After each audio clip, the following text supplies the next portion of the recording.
Bem, primeiro é lembrar que os fundos de pensão têm uma tradição, tem uma história no Brasil, e essa não é a primeira crise pela qual o sistema passa, seguramente não será a última também. E o sistema tem superado essas crises, sempre com maestria, né, em função do profissionalismo, da qualificação dos profissionais. O que a gente tem que perceber, né, fazendo uma retrospectiva rápida, lembrando aqui de 2001, eu me recordo que onde a manchete eram os déficits dos fundos de pensão em 2001. Né? E poucos anos depois, 2007, nós já tivemos nas manchetes distribuição de superávit dos fundos de pensão. Né? Então, o primeiro aspecto que é importante é a gente ver o caráter conjuntural desse momento. Né? Nós estamos vivendo um momento pressionados, de um lado, pelo baixo valor dos ativos, né? Tanto renda variável quanto renda fixa, principalmente os títulos federais tiveram uma expressiva depreciação no ano passado, então, por um lado dos ativos, e no lado do passivo também nós tivemos uma elevação dos passivos.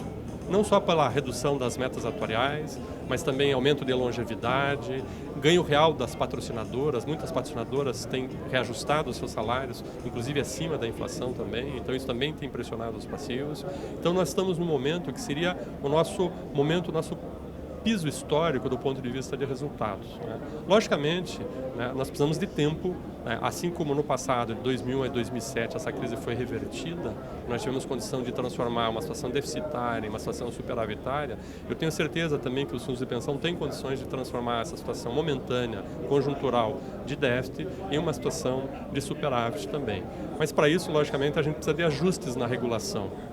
A regulação atual, ela precisa de avanços, ela estabelece um limite de déficit contábil, sem considerar que o passivo e o ativo são precificados segundo metodologias diferentes, então carece de um aperfeiçoamento na resolução que trata o equacionamento de déficits, né? Dando uma margem para que os fundos de pensão possam equacioná-los ao longo do tempo. Nós da ABRAP nos reunimos numa comissão, foi criada uma comissão ad hoc especificamente para discutir essa resolução CGPC 26, comissão que eu tive o prazer de coordenar. Dessa comissão participaram membros das comissões técnicas de atuária, da Comissão Técnica de Investimentos, da Contabilidade e também da Jurídica. Então, 8 membros compuseram essa comissão técnica e esses membros, depois de exaustivos debates, fizeram uma proposta para a ABRAP, né, que foi encampada pela diretoria da ABRAP e encaminhada para a SPPC, no sentido de aperfeiçoamento da regulação. O que nós esperamos nesse debate é retomar daquele ponto que a nossa comissão, a sugestão que nós fizemos, no sentido de sensibilizar da importância de um tratamento agora, né, dessa conjuntura, com base naquelas sugestões que foram encaminhadas pela ABRAP em agosto do ano passado para análise da SPPC e também do CNPC.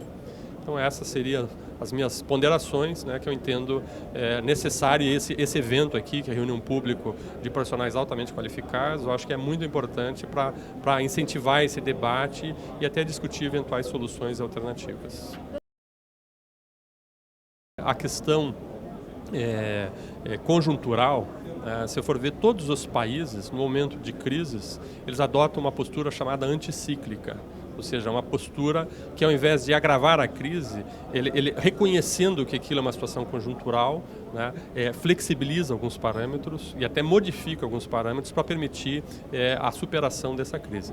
Não fosse assim, vamos imaginar a enorme quantidade de medidas anticíclicas que o próprio Brasil adotou, né, no momento de crise internacional, né, em relação às próprias exigências do Banco Central para as instituições financeiras, né, as DPGs, por exemplo, que foram depósitos garantidos, né, para permitir aí que os bancos de médio e pequeno porte tivessem uma fonte de captação naquele momento que seria um momento difícil.